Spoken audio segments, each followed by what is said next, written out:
नमस्कार, मैं रवीश कुमार। क्या आप भगत सिंह बनना चाहेंगे? क्यों कहा जाता है कि सब चाहते हैं कि पड़ोसी के घर भगत सिंह पैदा हो, हमारे घर में नहीं? क्यों किसी को भगत सिंह ही बनना चाहिए? अगर शहादत के अंजाम से पड़ोसी के घर में भगत सिंह पैदा होने की बात की जाती है, तो क्या शहीद भगत सिंह की जिंदगी का यही एकमात्र अंजाम है? तब फिर हमें ठीक से सोचना होगा कि क्या हम भगत सिंह को जानते भी हैं? कोई भगत सिंह कैसे बनता होगा? फांसी पर चढ़ जाने से या अपने विचारों की यात्रा से? हर राजनीतिक दल के मुख्य नेता जन्मदिन के मौके पर भगत सिंह को याद कर रहे हैं, ट्वीट कर रहे हैं। उनसे एक सवाल आप पूछ सकते हैं कि क्या आपके दलों में किसी भी नौजवान के लिए भगत सिंह बनने का अवसर है? क्या भगत सिंह को याद करने वाले किसी भी नेता के दल में कोई ऐसा नेता है जो अपनी सोच से भगत सिंह के आसपास है?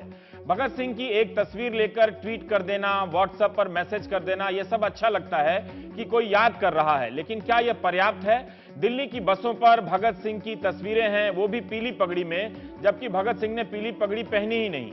अखबारों में भगत सिंह के जन्मदिन पर विज्ञापन छपे हैं। पंजाब के लुधियाना शहर से हमारे सहयोगी अर्शदीप ने ये तस्वीरें भेजी हैं। वहां के चौराहे पर बनी प्रतिमा को पर फूल माला चढ़ाने के लिए छोटे छोटे जत्थों में बड़ी संख्या में लोग आए। तख्तियों पर भगत सिंह के नारे लिखकर लाए। निश्चित रूप से भगत सिंह एक लोकप्रिय हस्ती हैं, लेकिन जब वे प्रेरित करते हैं तो भगत सिंह पैदा क्यों नहीं होते? या भगत सिंह हमारे पास कई हैं, मगर हम उन्हें भगत सिंह के सांचे में रखकर देखना नहीं चाहते। लुधियाना की ही दुकानों में भगत सिंह टी शर्ट पर मौजूद हैं। टी शर्ट पर लिखा है, लगता है फिर आना पड़ेगा। नौजवानों ने चे गुवेरा की तरह भगत सिंह को टी शर्ट पर चिपका तो लिया, लेकिन क्या सीने से भी लगाया है? दुकानों में भगत सिंह एक प्रोडक्ट हैं। उनकी क्रांतिकारिता को बॉलीवुड का हीरो समझ लिया गया है। तस्वीरों के जरिए भगत सिंह सा जोश पैदा किया जाता है, मगर हकीकत में क्या नौजवानों में ऐसा कोई जज्बा आपको नजर आता है? प्रोफेसर चमन लाल ने कहा है कि भगत सिंह ने कभी बसंती चोला भी नहीं पहना। ऐसी कोई तस्वीर नहीं। पंजाब से दिल्ली आने वाली टैक्सियों के पीछे भगत सिंह की ऐसी तस्वीरें लगी होती हैं जो रात अंधेरे में पीछे आ रही कार की रोशनी से चमक जाती हैं। वहां के गांवों में छतों पर भगत सिंह की प्रतिमा बनी होती है, जिसमें वे हवा में बंदूक लहरा रहे होते हैं। क्या यह भगत सिंह का आज का अंजाम है? इसे लेकर ज्यादा रोने धोने की जरूरत नहीं है। जरूरत है कि भगत सिंह को हम समझें। आज हर राजनीतिक दल के लोग अपना लेते हैं, लेकिन ये सोचिए कि अगर वे जिंदा होते तो कौन सा दल उन्हें अपने आप पद देता, नेतृत्व देता? जो चीज आजाद विचारों को बर्दाश्त नहीं कर सकती, उसे समाप्त हो जाना चाहिए। यह भगत सिंह की लाइन है। नौजवान भारत सभा के लाहौर घोषणा पत्र का हिस्सा है। अगर यही बात कोई छात्र नेता अपने विश्वविद्यालय में बोल दे कि जो चीज आजाद विचारों को बर्दाश्त नहीं कर सकती, उसे समाप्त हो जाना चाहिए, तो आप जो कि भगत सिंह को चाहते हैं, टैक्स के पैसे जोड़ेंगे या भगत सिंह समझकर उसे माला पहनाएंगे? भगत सिंह ने कहा था कि उस घोषणा पत्र में कि दुनिया के नौजवान क्या क्या नहीं कर रहे हैं और हम भारतवासी हम क्या कर रहे हैं। पीपल की एक डाल टूटते ही हिंदुओं की धार्मिक भावनाएं चोटिल हो उठती हैं। बुतों को तोड़ने वाले मुसलमानों के ताजिए नामक कागज के बुत का कोना फटते ही अल्लाह का प्रकोप जाग उठता है और फिर वह नापाक हिंदुओं के खून से कम किसी वस्तु से संतुष्ट नहीं होता। मनुष्य को पशुओं से अधिक महत्व दिया जाना चाहिए, लेकिन यहां भारत में, ये 1928 में बोल रहे हैं, 2016 में भी आप समझ सकते हैं, यहां भारत में लोग पवित्र पशु के नाम पर एक दूसरे का सिर फोड़ते हैं। आप बताइए, ये बात कहते हुए कौन सा भगत सिंह आज की किस पार्टी में रह सकता है?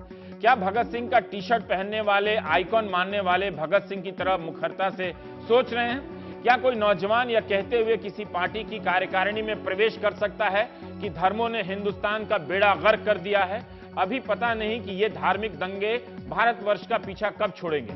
1928 में भगत सिंह ने अपने एक लेख में यह बात कही थी। इसी लेख में वे आगे कहते हैं कि जहां तक देखा गया है, इन दंगों के पीछे सांप्रदायिक नेताओं और अखबारों का हाथ है। इस समय हिंदुस्तान के नेताओं ने ऐसी लीद की है कि चुप ही भली। वही नेता जिन्होंने भारत को स्वतंत्र कराने का बीड़ा उठाया हुआ था और जो समान राष्ट्रीयता, स्वराज स्वराज का दमगजे मारते नहीं थकते थे, वही या तो सिर छिपाए बैठे हैं या इसी धर्मांधता के बहाव में बह चले हैं। 1928 का वो साल था, हिंदू मुस्लिम दंगे हो रहे थे। तब भगत सिंह की उम्र क्या रही होगी? पूरी जिंदगी 23 साल कुछ चंद महीने की। कैराना को कश्मीर बताने वाली मीडिया के बारे में भगत सिंह 1928 के साल में ही कह गए। वे लिखते हैं कि दूसरे सज्जन हैं जो सांप्रदायिक दंगों को भड़काने में विशेष हिस्सा लेते रहे हैं, वे अखबार वाले हैं। पत्रकारिता का व्यवसाय जो किसी समय बहुत ऊंचा समझा जाता था, आज बहुत ही गंदा हो गया है। कब? 1928 में वो कह रहे हैं। यही कारण है कि भारतवर्ष की वर्तमान दशा पर विचार कर आंखों से रक्त के आंसू बहने लगते हैं और दिल में सवाल उठता है कि भारत का बनेगा क्या। किसानों, मजदूरों के प्रति भगत सिंह के जो विचार थे उन्हें हम अक्सर दीवारों पर लिख देने लायक ही समझते हैं या वो भी नहीं समझते। हमने अपने प्रतीकों को इतना घिस दिया है कि उनके विचार हमें उकसाते भी नहीं। इन दिनों जयंती और पुण्यतिथि की बाढ़ आ गई है। ऐसी होड़ मची है कि समझना मुश्किल हो गया है कि कल जिस नेता ने किसी की जयंती पर उसे अपनी प्रेरणा बताया था, वही आज भगत सिंह को अपनी प्रेरणा बता रहा है। फिर उसके अगले दिन वो किसी और की जयंती पर अपनी प्रेरणा किसी और को बताएगा। हर इतने महापुरुषों से प्रेरणा पाने वाले नेताओं की अगर हमारे देश में भरमार है, फिर तो हम राजनीति के किसी स्वर्ण युग में जी रहे हैं। यही वो नेता हैं जिनमें गांधी से लेकर पटेल, भगत सिंह, लोहिया और दीनदयाल उपाध्याय तक के अंश होने का वो दावा करते हैं। क्या भगत सिंह होना इतना आसान है? जेएनयू का प्रसंग उठा तो एक अधिकारी ने रिपोर्ट दी, कि विश्वविद्यालयों में राजनीति नहीं होनी चाहिए, वो पढ़ने आते हैं। मुमकिन है कि वो अफसर भी भगत सिंह को अपनी प्रेरणा बताता होगा और ट्वीट कर रहा होगा। लेकिन भगत सिंह ने 1928 में एक लेख लिखा, कीर्ति में छपा। पहले ही पैरा में वो लिखते हैं कि इस बात का बड़ा भारी शोर सुना जा रहा है कि पढ़ने वाले नौजवान राजनीति या पॉलिटिकल कामों में हिस्सा ना लें। पंजाब सरकार की राय बिल्कुल ही न्यारी है। विद्यार्थियों से कॉलेजों में दाखिल होने से पहले इस आशय की शर्त पर हस्ताक्षर करवाए जाते हैं कि वे पॉलिटिकल कामों में हिस्सा नहीं लेंगे। भगत सिंह कहते हैं कि हम यह मानते हैं कि विद्यार्थियों का मुख्य काम पढ़ाई करना है, लेकिन क्या देश की परिस्थितियों का ज्ञान और उनके सुधार के उपाय सोचने की योग्यता पैदा करना उस शिक्षा में शामिल नहीं है। नौजवान पॉलिटिक्स का भी ज्ञान हासिल करें और जब जरूरत हो मैदान में कूद पड़े। ऐसे तमाम वाइस चांसलर भी भगत सिंह के जन्मदिन पर ट्वीट कर रहे होंगे, जो अपने यहाँ छात्र संघ का चुनाव तक नहीं होने देते। दरअसल हम यही जानना चाहते हैं हिंदुस्तान की उस नौजवान आबादी से जो बताया जाता है कि प्रतिशत में 65 है, कि भारत का जो छात्र अपने विश्वविद्यालयों में एक चुनाव के बुनियादी अधिकार को हासिल नहीं कर सका, क्या उसे हक है कि वो टी शर्ट पर भगत सिंह का फोटो लगाकर घूमे? जो राजनीतिक दल अपने दल के भीतर सामयिक मुद्दों पर घनघोर चर्चा न करवाएं, क्या उन्हें हक है कि वे भगत सिंह की जयंती या शहीदी दिवस का इस्तेमाल करें? यह कैसे हो सकता है कि हर दल के लिए भगत सिंह प्रिय हो गए हैं, जबकि उनके विचारों पर चलने का साहस किसी में नहीं दिखता? क्या आपने कभी सुना है कि किसी भी दल में सांप्रदायिकता पर खुलकर बहस हो रही है? छोटे से बड़े नेता खुलकर बोल रहे हैं, अपनी पार्टी के बारे में भी और दूसरी पार्टी के बारे में भी। ऐसा होता नहीं है। फिर वो लोग कौन हैं जो भगत सिंह को लिए घूम रहे हैं? हम इसी पर बात करना चाहते हैं प्राइम टाइम में। भगत सिंह ने कहा था कि व्यक्ति को मारना आसान है, लेकिन विचार को नहीं। क्या आज के दौर में उल्टा तो नहीं हो रहा? भगत सिंह व्यक्ति के रूप में तो जिंदा हैं, लेकिन क्या उनके विचार भी हैं? तो हम बात करेंगे। हमारे साथ पीयूष मिश्रा हैं, जिनका एक नाटक है भगत सिंह पर, जिंदगी पर लिखा हुआ, गगन दमामा बाज्यो, और इसी के आधार पर फिल्म भी बनी। और पीयूष बताते हैं कि वो इस नाटक से कोई रॉयल्टी पैसा नहीं कमाते हैं। आप इनकी ये नाटक कहीं भी किसी भी स्कूल में मुफ्त में आप खेल सकते हैं, क्योंकि इनका कहना है कि मैं बहुत पैसा यूं ही जीने के लिए कमा लेता हूं, भगत सिंह पर कुछ लिखकर मुझे नहीं कमाना है। हमारे साथ इरफान हबीब साहब हैं, इतिहासकार हैं। इनकी भी किताब है, अंग्रेजी में और हिंदी में भी है, बहरों को सुनाने के लिए। और सत्यम वर्मा है हमारे साथ लखनऊ से, जिन्होंने भगत सिंह और उनके साथियों के संपूर्ण दस्तावेज उपलब्ध कराए हैं। तो ये 250 रुपए की किताब है, अगर आप भगत सिंह को पढ़ना चाहते हैं तो। वैसे आप टी शर्ट भी पहन सकते हैं। पीयूष, मैं पहले आपसे जानना चाहता हूं कि उस नाटक के जरिए, जिन लोगों ने उस नाटक को नहीं देखा, हालांकि वो हर जगह खेला जाता है, आप बताते हैं, वो किरदार किस भगत सिंह की तलाश करता है, या उनके विचारों के आधार पर किसी हिंदुस्तान को वो ढूंढ रहा है? उसमें एक्चुअली भगत सिंह पर जो है ज़्यादा से ज़्यादा सामग्री क्रिएट करना ना ज़बरदस्ती का बोरियत भरा काम है। उससे बढ़िया डॉक्यूमेंट्री बन सकती है, लेकिन प्ले नहीं हो सकता। तो उनके सामने एक जो है मतलब बिल्कुल एक जुड़ास पैदा किया गया उसमें, वो that is a fictitious character, that is Markand Trivedi, जो था ही नहीं कभी। वो एक ICS के औलाद था जो मूवमेंट में कूदा था, और जब गांधी जी ने मूवमेंट वापस ले लिया तो वो भय खा गया, मतलब घर जाने में कि बाप मारेगा। और वो आज की तारीख में 94 तक, जब तक शिववर्मा जिंदा थे, इनके आखिरी कॉमरेड, इनके साथी, 94 तक प्ले चलता है, 1921 से शुरू होता है। तो वो जो है जिंदा रहता है किरदार, और वो जो आज तक आता है 94 तक, और वो बाकायदा बोलता है कि मुझे रात को वो उसने धोखा दिया था, मतलब पूरा प्ले जुड़ास की निगाह से है। तो वो बोलता है कि वो आज की तारीख में बहुत बड़ा स्वतंत्रता सेनानी है, ताम्रपत्र है उसके पास में, पत्नी उसकी बहुत बड़ी सोशल गाइड है, है ना, लेकिन वो बोलता है कि मुझे रात को वो सपने में आता है क्योंकि जो वो कर गया वो मैं नहीं कर पाया आज तक, जबकि मेरे पास सब कुछ है। तो वो जो है मतलब सवाल करता है भगत सिंह से कि तुम क्यों मेरे सपने में आते हो मुझे परेशान करने के लिए। तो ये भगत सिंह पर मुझसे अधिक अथॉरिटी है, बहुत बढ़िया वो बंदा ही ऐसा था कि, फिर भी लेकिन उस नाटक को जीते हुए तो एक हाँ, लेकिन हमें कहीं ये लगा कि 94 में लिखा गया था वो, हमें कहीं नहीं लगा कि आपके हमारा मुल्क आज़ाद हो गया। स्थितियां वैसी की वैसी थी। हमें लगता रहा कि आपके तब बाबरी मस्जिद टूटी थी, तब कश्मीर का स्थापन हुआ था हिंदुओं का, तब जो है आपके पंजाब जल रहा था, तब कश्मीर जल रहा था। हमें कैसे मालूम होगा कि हम आज़ाद हो गए? वो तो साफ कहा था कि अंग्रेज गोरे चले जाएंगे भूरे आ जाएंगे, गोरे चले जाएंगे भूरे आ जाएंगे। तो भूरे आ गए थे, भूरे हम पर राज कर रहे थे। तो मैं कभी भी, हम स्थितियां वैसी थी जैसे जैसे भगत सिंह के टाइम में थी, बस ये था कि गोलियां नहीं चल रही थी। तो हम पूरी शिद्दत के साथ में एक तरह से भगत सिंह की जिंदगी जीने का आनंद भोग चुके थे। वो नशा जो है आज तक नहीं गया मेरे अंदर से। ये लोग डॉक्यूमेंट, ये फिल्म बना रहे हैं, ये कर रहे हैं, वो कर रहे हैं, लेकिन अगर एसी 5 मिनट के लिए बंद हो जाए तो उनको पसीने आ जाते हैं।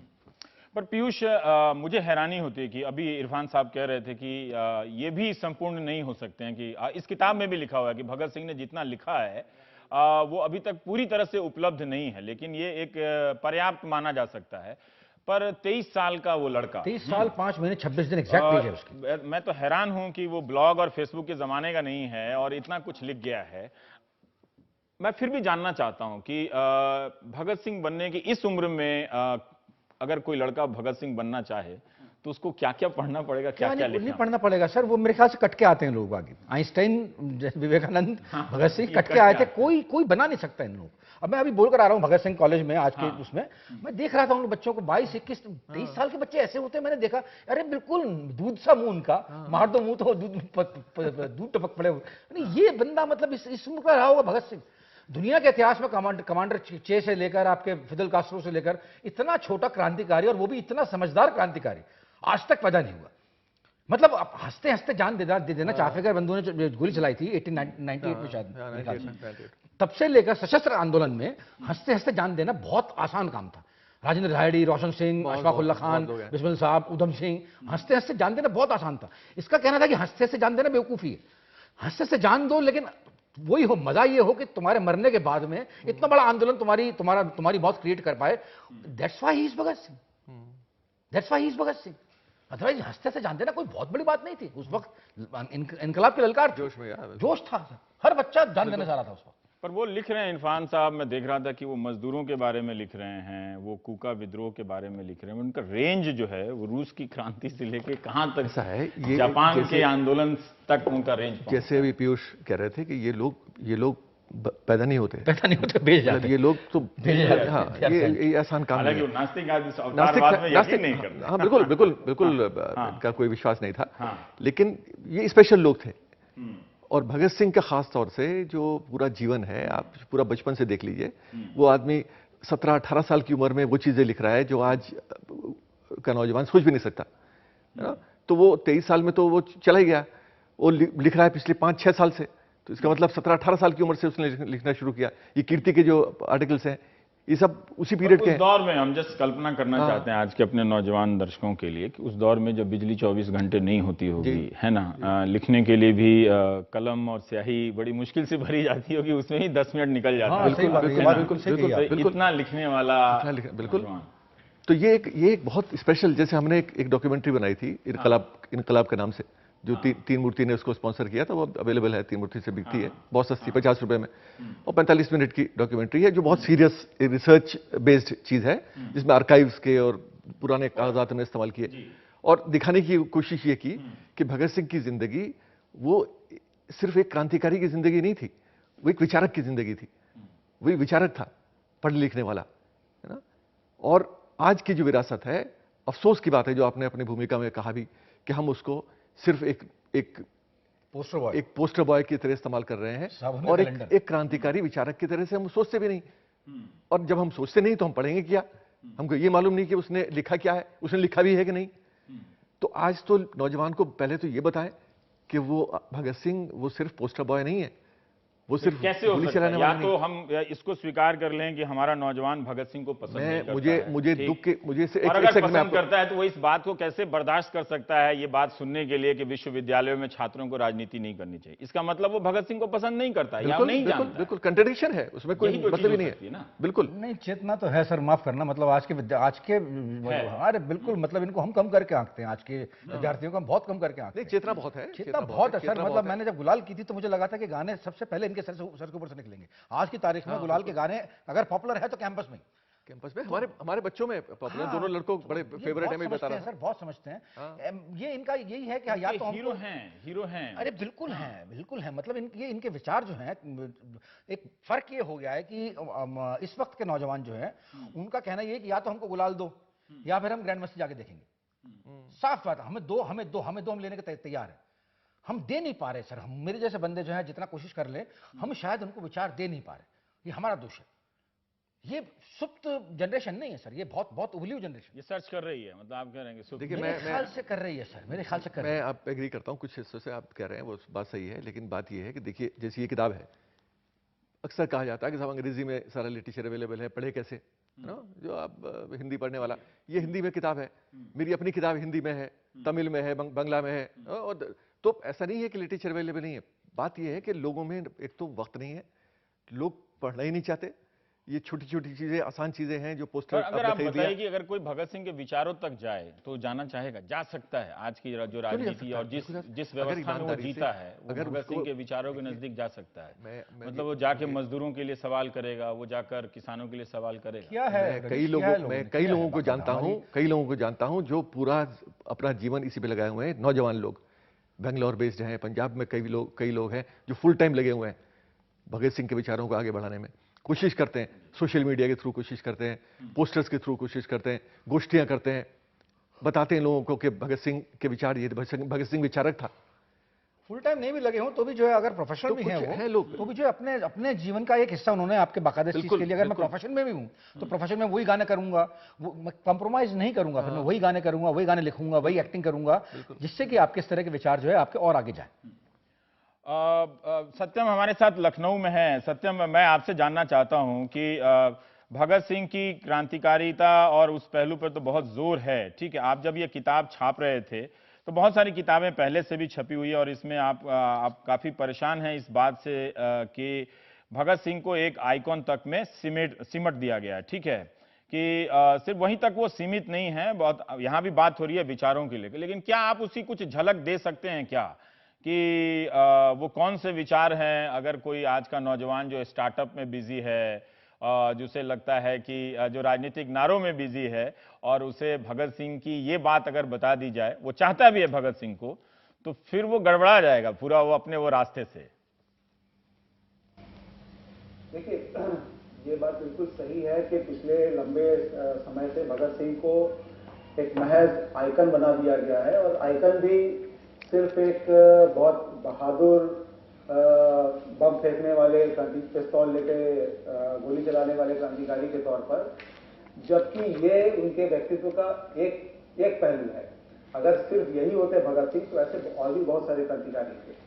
जिस वजह से भगत सिंह उन तमाम सारे क्रांतिकारियों ने खुद उनको माना कि हमसे एक मामले में हमारे पूरे आंदोलन के प्रतीक बन गए हैं, वो उनके विचार थे, और पूरे आंदोलन को उन्होंने जो विचार दिया था, जो उन्होंने अपने फांसी पर चढ़ने से पहले जो रास्ता अपनाया, जो अदालत में जाके उन्होंने बयान दिया, जो अपने आप को गिरफ्तार करवाया असेंबली बम कांड के बाद, उसका मकसद भी यही था कि विचार उनके ज्यादा से ज्यादा लोगों तक पहुंचे। और वो विचार अगर उनको हम बहुत संक्षेप में यहाँ पर रखें तो 2-3 वाक्यों में, तो पहली चीज जो उन्होंने जिस चीज पर बार बार जोर दिया वो थी आजादी, जो कि आज एक बड़ा बदनाम सा शब्द बन गया है। और आजादी का उन्होंने बिल्कुल स्पष्ट किया कि आजादी हम सिर्फ अंग्रेजों से आजादी नहीं चाहते हैं। आजादी का मतलब हमारे लिए है हर तरह के शोषण से आजादी, हर तरह के बंटवारे से आजादी, गैर बराबरी से आजादी, एक मुल्क द्वारा दूसरे मुल्क के एक इंसान से दूसरे इंसान का जो शोषण है ये पूरी तरह से खत्म होना चाहिए। ये हमारे लिए आजादी का मतलब है। उन्होंने कहा कि भाई अगर यहाँ से लॉर्ड रीडिंग और लॉर्ड इरविंग चले जाएं और उनकी जगह सेठ पुरुषोत्तम दास या दूसरे कोई सेठ आ जाए, या जिसको हम कह सकते हैं टाटा बिरला, या आज की डेट तारीख में अडानी अंबानी कह लीजिए, वो आ जाए, तो वो आजादी नहीं है जब तक इस देश के तमाम किसानों को, मजदूरों को उनके हक नहीं मिल जाते, बराबरी नहीं मिल जाती। दूसरा उन्होंने आप देखिए तो सेकुलरिज्म पे बहुत ज्यादा जोर दिया उन्होंने, और उनके लिए सेकुलरिज्म का उन्होंने बिल्कुल स्पष्ट किया कि सेकुलरिज्म का मतलब है कि राजनीति से धर्म को पूरी तरह अलग होना चाहिए। उन्होंने जाति के सवाल पर अलग से लिखा, तमाम तरह के, और उन्होंने कहा कि जो जाति का सवाल जिस तरीके से लोगों को बांटने के लिए इस्तेमाल किया जा रहा है, उस वक्त उन्होंने ये बात कही थी जब ये चीज़ें शुरू हुई थी, जब इन चीज़ों को लेकर उस तरह की चेतना अभी नहीं थी। और हमारे राष्ट्रीय आंदोलन में भी जो चेतना जितने प्रखर रूप में नहीं थी, उससे कहीं ज़्यादा रूप में हम देखते हैं कि उस 22-23 साल के नौजवान ने इस पर बहुत ज़्यादा जोर दिया। रास्ते के सवाल पर उन्होंने बात रखी। उन्होंने कहा कि बम और पिस्तौल किसी देश में इनकलाब नहीं लाते, इनकलाब की तलवार विचारों की शान पर तेज होती है। और इसको बहुत उन्होंने विस्तार से समझाया। जो उनका एक तरह से आखिरी दस्तावेज बहुत बाद में मिला, नौजवानों के नाम संदेश जिसको कहा गया, जो जिसमें उन्होंने बताया कि उनके हिसाब से देश में एक नई क्रांतिकारी बदलाव का क्या रास्ता क्या होगा। उन्होंने कहा कि नौजवानों को गांव-गांव में, बस्तियों में, झुग्गी झोपड़ियों में, कारखानों में जाना चाहिए, जहां गरीब लोग बसते हैं, जहां इस देश को असल में चलाने वाले लोग बसते हैं, उनको संगठित करना चाहिए। उन्होंने इस बात पे स्पष्ट कहा कि मुझे आतंकवादी कहा गया है, लेकिन मैं आतंकवादी नहीं हूँ। आतंक का एक खास मकसद से इस्तेमाल हमने किया, लेकिन हमारा रास्ता लोगों को जगाने का रास्ता है। और मैं समझता हूं कि ये जो उनके मूल्य थे, ये जो उनके विचार थे, ये आज के नौजवानों तक ये बातें अगर जाएं कि वो किस तरह की आज़ादी की बात करते थे। भगत सिंह अकेले नहीं थे, वो एक पूरी एक पीढ़ी को रिप्रेजेंट कर रहे थे। वो क्रांतिकारियों का जो पूरा एक समूह था, उसको रिप्रेजेंट कर रहे थे। जो लगातार आप उनके जो बहुत करीबी साथी शिव वर्मा का अगर लेख लोग पढ़ें कि किस तरीके से क्रांतिकारियों का वैचारिक विकास हुआ, वो धीरे धीरे विकसित होते हुए उसमें, और वो भगत सिंह उसके सबसे हम कह सकते हैं कि एक चरमोत्कर्ष के रूप में सामने आते हैं। वो पूरी पीढ़ी को रिप्रेजेंट कर रहे थे कि वो किस तरह का देश चाहते हैं आज़ादी के बाद।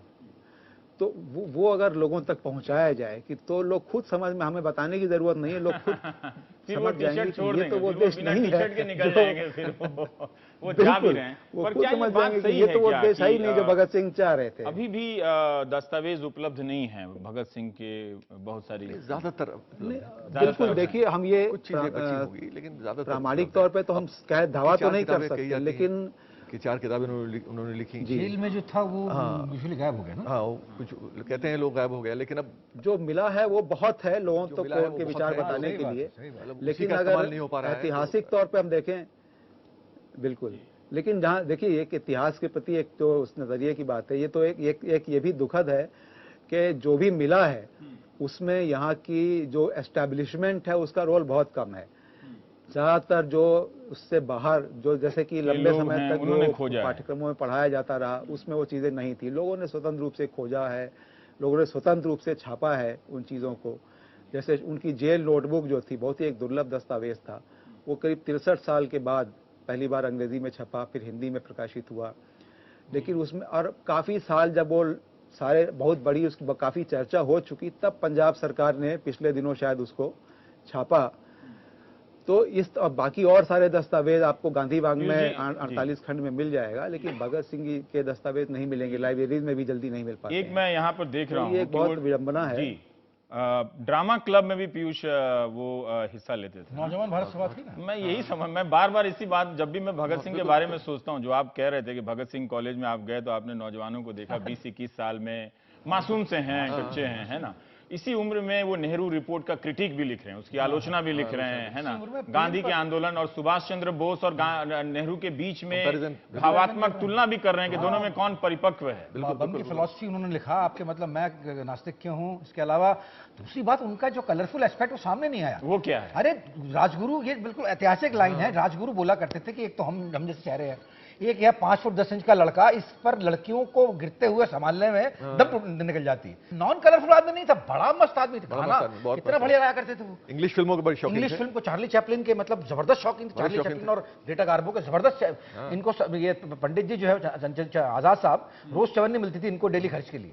तो ये लोग दो, ये और सुखदेव जो एक टाइम का खाना स्किप कर जाया करते थे, उससे जो है ये अंकल स्टॉम केविन बड़ा भयंकर फिल्म देखने जाया करते थे। ग्रेटा गार्बो और चार्ली चैपलिन के बड़े भयंकर शौकीन। बिल्कुल बिल्कुल। तो ये बड़ा मतलब समग्र, तो ये आदमी, ये लड़का कर क्या रहा है? मैं 24 घंटे में 48 घंटे काम कर रहा था, क्या कर रहा था? मतलब सोच रहा है, लिख रहा है, चार्ली चैपलिन की फिल्में भी देख रहा है, गाना भी गाता है और नाटक भी लिखता है। इसलिए मैंने कहा ये बिल्कुल स्पेशल कैरेक्टर है, इसको आप रेप्लिकेट नहीं कर सकते। और ये जो बम गोली जो उन्होंने बोला, सत्यम साहब ने बोला कि ये जब इन्होंने सैंडर्स को मारा था तो वो खबर जो सिविल एंड मिलिट्री गजेट्स के तीसरे पन्ने पे इतनी सी खबर थी, उसको इतना 2 प्रसंगों को बड़ा चला के कहा। वो आपने कहा ना आइकॉन, हीरो है, जातिगत हीरो है, बाकायदा हीरो है, जन्मा है हीरो बनने के लिए। लाहौर से भागे थे ये, एक तो वो कांड भाग गया। उसके बाद सैंडर्स को मारा, अरे बॉस क्या गोली चलाई। अरे इसके अलावा मरते 1931 में या 30 और 31 में जो उन्होंने लिखा, उन्होंने बोला कि हमने सैंडर्स को नहीं मारा, वो गलत किया यार, गोली मारने से क्रांति नहीं होती। ही कंडेम्ड ही बाकायदा कंडेम्ड किया, ऐसे नहीं होता क्रांति, ऐसे नहीं होता क्रांति। महात्मा गांधी को जवाब दिया था उन्होंने, फिलॉसफी ऑफ बम करके। उन्होंने एक और लेटर लिखा था गांधी जी ने, इन्होंने आपका जवाब दिया था, cult of the bomb. Cult of the bomb, हाँ, कल्ट ऑफ द बम। आज जिस तरह से कम्युनलिज्म है, बड़े बड़े नेता घबरा जाते हैं। देखिए आज मैं स्लोगन्स की बात करता हूँ। देखिए गौ हत्या पे जब मामला चल रहा था, अगर गुजरात के दलितों ने मरी हुई गाय को उठा के फेंका नहीं होता बाहर, तब तक किसी नेता को समझ में नहीं आ रहा था कि इस मसले पे लाइन क्या लें। आजकल जो और वो 22 साल 21 साल की उम्र में वो इस सांप्रदायिकता के बारे में, जो नारों की राजनीति हो रही है, स्लोगन्स की राजनीति हो रही है, नौजवान भारत सभा जो 1926 में भगत सिंह ने बनाई, उसके अंदर बहुत सारे फैसले उन्होंने किए। मेंबरशिप के लिए क्या क्या कंडीशंस होनी चाहिए, धर्म से दूर होने चाहिए, परिवार से दूर होने चाहिए। एक चीज़ जो सबसे महत्वपूर्ण है इस संदर्भ में वो ये है कि कांग्रेस के जो नारे थे वो 3 नारे कांग्रेस इस्तेमाल करती थी। ये सत श्री अकाल, अल्लाह अकबर, नाराए तकबीर और हर हर महादेव या वंदे मातरम अपनी रैलियों में, ये रैलियों में इस्तेमाल करती थी, इस लिहाज से कि तीनों कौमों को आइडेंटिफाई किया जाए, एकजुट हो जाए। इन्होंने कहा, भगत सिंह ने कहा कि ये कोई तरीका नहीं है, आप तो समाज को बांट रहे हैं, आप उनको एहसास दिला रहे हैं आप 3 अलग अलग कौमों के लोग हैं। और इन तीनों नारों को हटा के उन्होंने कहा कि इनकलाब जिंदाबाद और हिंदुस्तान जिंदाबाद, ये 2 नारे इस्तेमाल होने चाहिए जो हमारे देश को रिप्रेजेंट करते हैं।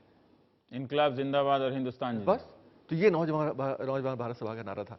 तो आज जो भारत माता की जय की बात होती है, ये एक स्पेसिफिक ग्रुप का नारा हो सकता है, फेवरेट नारा हो सकता है, लेकिन ये नारा कोई सबका नारा नहीं है। वो आ जाएंगे सब, भगत सिंह का ही फोटो लेके आपके खिलाफ आ जाएंगे वो किसी ने तो ये सब चीजें भगत सिंह से सीखने की हैं।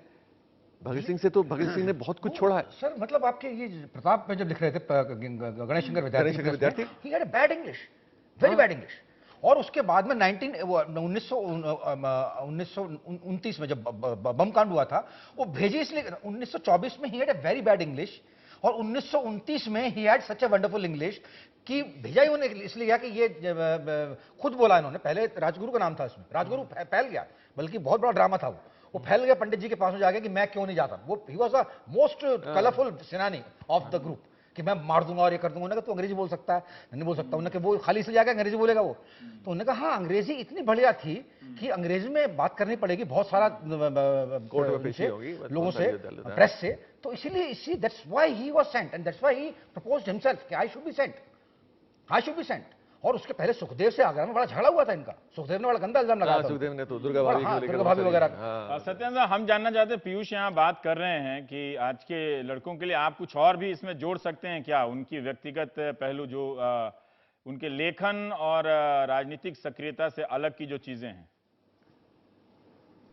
नहीं बिल्कुल, देखिए एक पहली बात जो है सो अक्सर जो हम जब किसी क्रांतिकारी का नाम लेते हैं, उनकी बात करते हैं, तो एक ऐसी छवि आती है कि जैसे कि वो बिल्कुल कोई शुद्ध बुद्ध सा एकदम अपने विचारों, वतन के प्रति समर्पित, और कोई उसके मन में कोई विचार नहीं है, कोई उसकी अपनी कोई जिंदगी नहीं है, कोई जिंदा दिली नहीं है, ऐसा नहीं। आप बल्कि आप शिव वर्मा की किताब है संस्मृतियां, जिसमें उन्होंने चंद्रशेखर आजाद, भगत सिंह, सुखदेव, राजगुरु वगैरह के बारे में बहुत खूबसूरत संस्मरण लिखे हैं।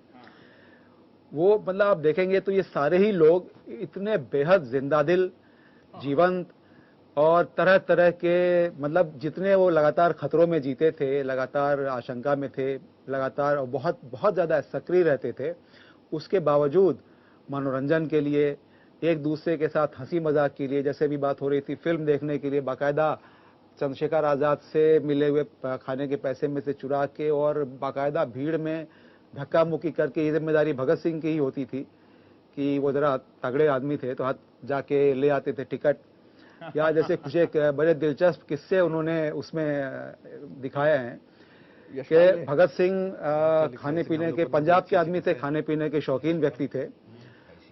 तो आगरा में जब बम बनाने का इनका कारखाना चल रहा था तो बहुत ही चारों तरफ सख्ती थी और एक छोटी सी कोठरी में सारे लोग रुक के वहाँ पे बम बनाने का प्रशिक्षण ले रहे थे। उसी बीच में भगत सिंह जब वहाँ पहुँचे तो खाना परोसा गया, तो अब उनसे खाया ही नहीं गया, वो जैसे तैसे बाकी लोगों ने बना के रखा हुआ था। तो भगत सिंह ने कहा कि भाई मैं आप लोग को दिखाती, ये तो कह नहीं सकते थे कि मैं नहीं खाऊंगा, तो उन्होंने कहा कि मैं आप लोगों को बताता हूँ कि लखनऊ के नवाब कैसे खाना खाते थे। और फिर उन्होंने बड़ी अदा से उसका एक छोटा सा निवाला तोड़ा, फिर बहुत अदा से उसको घुमाते हुए दाल की तरफ ले गए, फिर उसको छुआ फिर वगैरह वगैरह, काफ़ी समय लगाया। बाकी लोगों ने जल्दी जल्दी खाना ख़त्म कर लिया, किसी तरह से भगत सिंह ने एक आध निवाला लिया और फिर वो कहीं से इंतज़ाम करके ले आए घी वगैरह और ढंग से। तो और आप देखिए वो जब वो जेल में भी थे, उन्होंने जेल से चिट्ठियाँ जो लिखी हैं कि भाई अपने दोस्तों के लिए, उसमें एक सबसे पहली डिमांड होती थी किताबों की कि मेरे लिए ये किताबें आप लेके आइए। उसके साथ उन्होंने लिखा कि भाई मेरे लिए बोस्की की कमीज, जिस आदमी को तय हो गया था कि उसको फांसी लगने वाली है, वो लिखता है कि मेरे लिए बोस्की की कमीज, सफ़ेद किरमिच के जूते, नहाने के लिए एक लंगोटा वगैरह, इस तरह की चीज़ें। मतलब वो एक ढंग से आखिरी समय तक अपने अंदाज में जीने वाले व्यक्ति थे। बहुत ही दिलचस्प किस्से आप लोग बता रहे हैं। हम भी चाहते हैं कि भगत सिंह को इसी तरह से याद करना, बाल रूप में भी और नौजवानी, उनके विचार, मतलब इतना कुछ लिख गए हैं। मैं ब्रेक लेते लेते उनकी एक चिट्ठी पढ़ना चाहता हूँ जो अपने पिताजी को लिख रहे हैं, जब उनकी शादी वादी की कुछ बात हो रही है। तो लिख रहे हैं कि मेरी जिंदगी मकसद आला यानी आज़ादी हिंद के असूल के लिए वक्फ हो चुकी है, इसलिए मेरी जिंदगी में आराम और दुनियावी ख्वाहिशात बायसे कशिश नहीं है। आपको याद होगा कि जब मैं छोटा था तो बापूजी ने मेरे यज्ञोपवीत के वक्त ऐलान किया था कि मुझे खिदमत वतन के लिए वक्फ दिया गया है, लिहाजा मैं उस वक्त की प्रतिज्ञा पूरी कर रहा हूँ।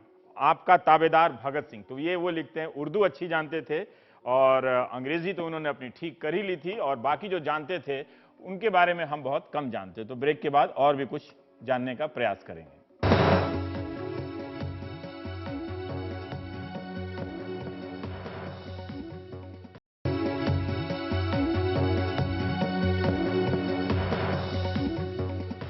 हम ब्रेक से लौट आए हैं। 109वीं जयंती के मौके पर शहीद भगत सिंह, आज उनकी जयंती है, एक तरह से जन्मदिवस है।